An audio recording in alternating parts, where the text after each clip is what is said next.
Kale mukama yebazibwe amome nabali abatulaba abali ku Facebook abali ku YouTube nabali okutulaba ku Dream TV awamu ne Doxa TV abamu nalo okutuliza ku Impact FM Radio Rasamayinja nze muzukulu wa Romwa Martin Bosa Kalisubula bingi ebigenda maaso munsi era ekikyayogeza bangi obwama kwe kuba nti eggwanga eriyitibwa erya Katonda eggwanga erya Israeli lyebuvuddeko lyalumba eggwanga erya Iran kakananga omukulembeze Ayatollah Khamenei atiddwa. Bangi bakyebuuza eggwanga lya Katonda Mukama libagamba nti yali yeroboza litandika litya okuba ate nga lirumba amawanga amalala okuttayo n'abakulembeze baayo.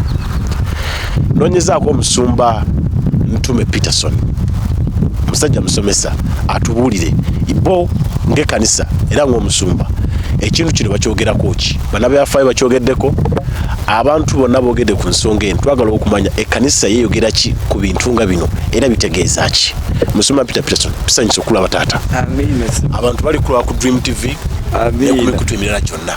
Nange nsanyusa okubalaba era njagala okutwala omukisa okwebaza Dr. Joseph Serwadda ne Bishop Mukiibi olw'okubanga balengera ewala ne bamanya nti ensingo gyeko okubuulira enjiri abantu beetaaga okubeera informed.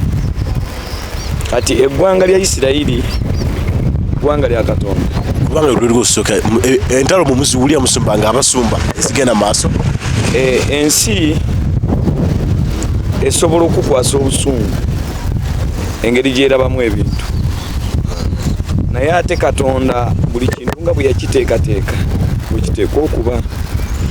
Kati Katonda eggwanga lya Isirayiri eggwanga lye naye terisobola kutegeerekeka okutuusa nga lifunye ebisoomooza era abantu abandaba eyo bayinza okuba nga balina obulamu bwe bayitamu ng'alina obulamu bw'ayitamu nga obwo bwe bulamu obugenda omutegeezesa nti alina Katonda. Eggwanga lya Isirayiri likola birina kye byagala okulaga abantu ba Isirayiri. Katonda ayagala kukakasa bantu nti ye Katonda kubanga Setaani ayina enkwe za kuzikiriza.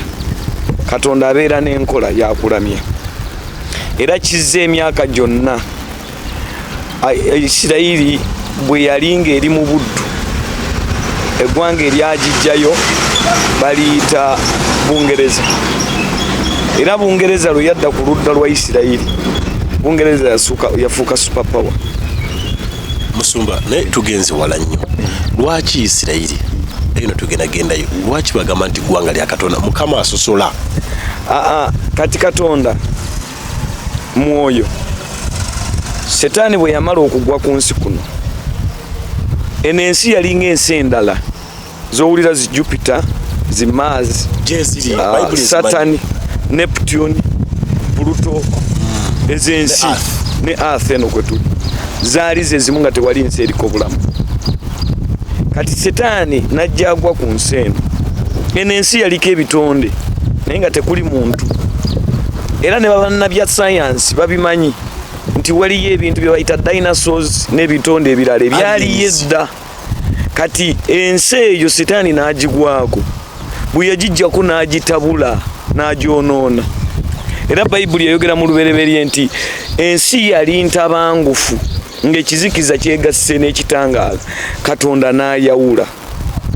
Kati Katonda mu kwawula ensi n'addamu n'agitereeza era bye bino byolaba ensozi ebiwonvu Setaani yali agifuukudde. Setaani yajja kusinga yo yali bulungi tetusobola kumanya kubanga waliwo obutakoma bwa Katonda obw'olubereberye waliyo n'obutakoma bwa Katonda obw'oluvannyuma Katonda tabyogerako yatukweka ebyo yabisigaza. Wabula Katonda nga bwe yawa omuntu amagezi ag'ekika ekyawaggulu agezaako okunoonyereza ebitundutundu n'azuulayo nti gano amagumba gawangadde ku nsi obukadde 2. Bannasayansi batugamba nti ensi eno okubaawo kintu kyabwatuka bwatu siferentwekanga anti kati tebasobola kumanya mazima kubanga bo bennyini si Katonda bamanyiiko bya kitundu era Pawulo bw'agamba nti tumanyiiko bya kitundu naye enkomerero y'obulamu tulimanya byonna.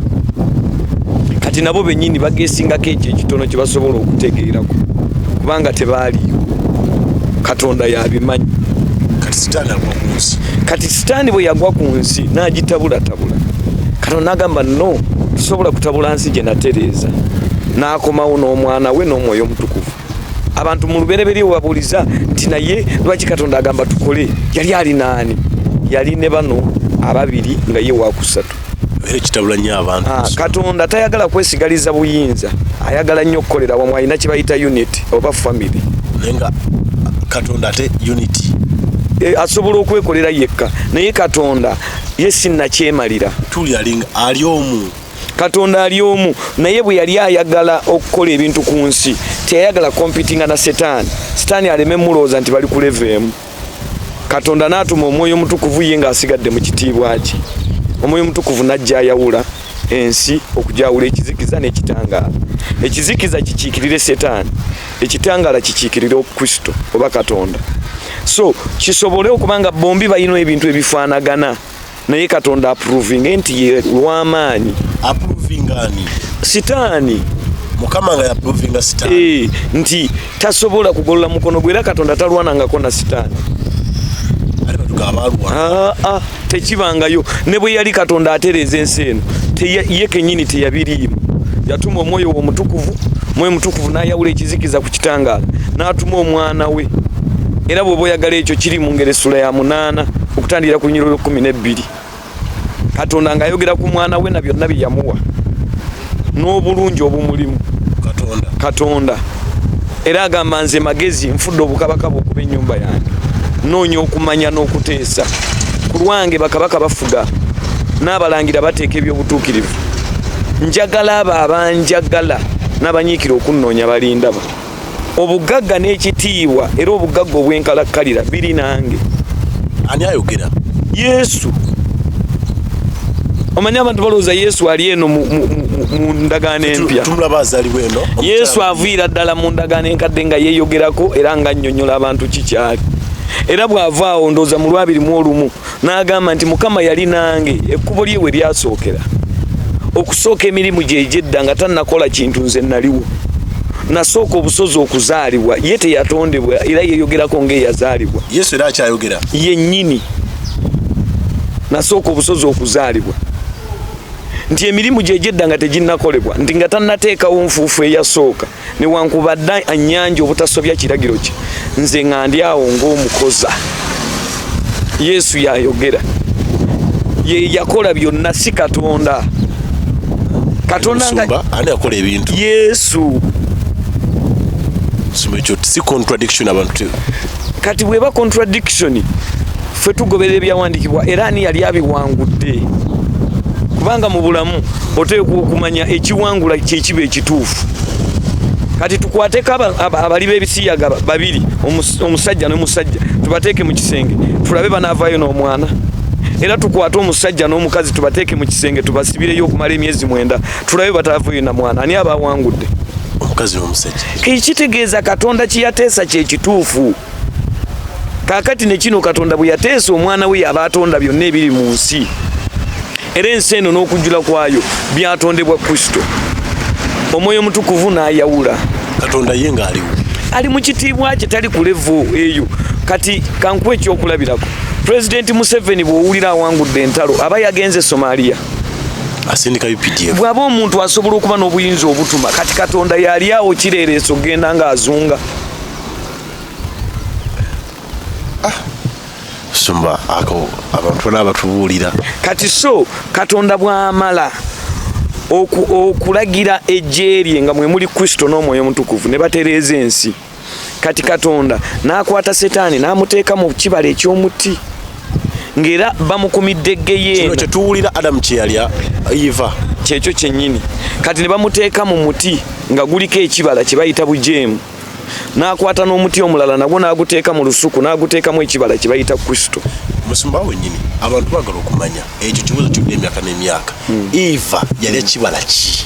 Gwali muti gwennyini, kubanga Katonda mu lubereberye ebintu yali yabiteeka mu mubiri nga biri physical, nga si bya mwoyo. Era abantu bwe baamala okujeema Kristo ono ekibala kino ne bagaana okirya mu mubiri, kubanga kino ekibala kye bayita Kristo, omuntu yali ateekwa kumala kuwangaala mu lusuku emyaka 10, lwe lunaku lumu mu ggulu.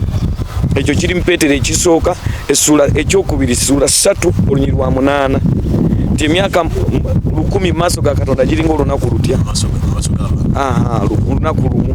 Kati Katonda ng'ayagala omuntu amala okuwangala olunaku olwo olulamba mu lusuku alyoka agolola omukono gwe alye ku muti ogw'obulamu obutaggwaawo.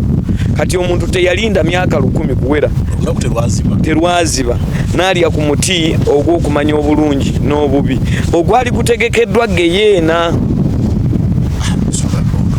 Kati era abantu bangi bagamba lwaki Katonda ategekera abantu geyeena. Katonda tategekerangako bantu geyeena. Geyeena yagitegekera Setaani mu muti guli ogw'ekibala ekyokumanya obulungi n'obubi. Kati ng'omuntu yenna bw'agulyako ateekwa genda mu geyeena. Kusumba ebintu tubigase tusaba nange bingaseemu wano kusumba. Omuntu yakirizibwa okulya ku kibala ekyo Katonda kyalamuganye. Omuntu yali takkirizibwa era kyovula nti n'okubonaabona kwe tulimu eno ensi Katonda yali agitonze nga tegenda kukaddiwa. Ani musumba ogambye tino yalya olunaku lwe tunaakuziba n'akirya. N'alya ku kibala kiri ekyokumanya obulungi n'obubi ekibayita Setaani. Kubanga ekyo ekibala baali bakitadde mu muti nga kiteekwa kufugirwa omwo kibeera omwo kyali tekisobola kuvaamu. Ekyali kisobola okukijjamu ye muntu okukiwa access. Kyali kisabikiddwa mu muti nga tewali tekisobola kuvaamu. Kati omusota mbala ng'era bw'olaba nti waliwo abantu abalina embala ng'ey'empungu ebintu babirabira wala. Ne wabeerawo omuntu omulala ng'alina embala ng'ey'empologoma ye tatya.